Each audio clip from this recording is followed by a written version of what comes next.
Stop trying to be disciplined. Seriously. High discipline is a trap that is actually designed to make you fail, because if you've ever started a new routine on Monday and quit by Wednesday, it isn't because you're lazy.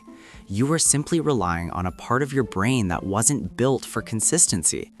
The science shows that discipline relies on the prefrontal cortex, which acts like a phone battery that drains every time you force yourself to do something you hate. By 5 p.m., your battery is at 1%, which is exactly why you choose the sofa over the gym. You don't lack character, you just lack a charge. This biological reality is the reason why the most successful people in the world don't actually rely on willpower. They rely on systems that make willpower unnecessary. When you try to force a massive change overnight, you are essentially declaring war on your own nervous system. Your brain is wired for survival, and survival means conserving energy.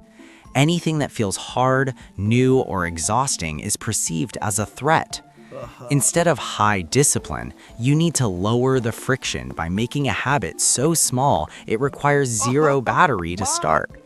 This is the 2 minutes workshop method, where you don't go for a run, you just put on your shoes. And you don't write a book, you just write one sentence while your toast is popping up. The goal isn't the workout or the writing, but mastering the entry point so the rest of the habit takes care of itself. We often think that the real work is the heavy lifting, but the real work is actually just showing up at the starting line without quitting. By shrinking the task, you bypass the amygdala, the part of the brain that triggers the fear and procrastination response. When the task is one push-up or 1 minute of meditation, the brain doesn't see a threat, it sees a triviality. You are essentially sneaking past your own internal guard dog. Your homework for the next 24 hours is to find the micro version of one goal you've been procrastinating on. If you want to meditate, take one deep breath. If you want to clean your room, pick up one sock.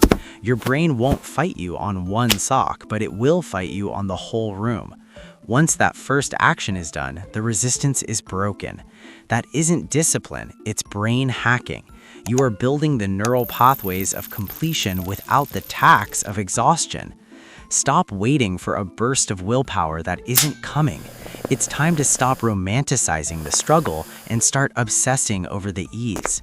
Success is a game of volume, and you can only maintain volume if the cost per unit is low.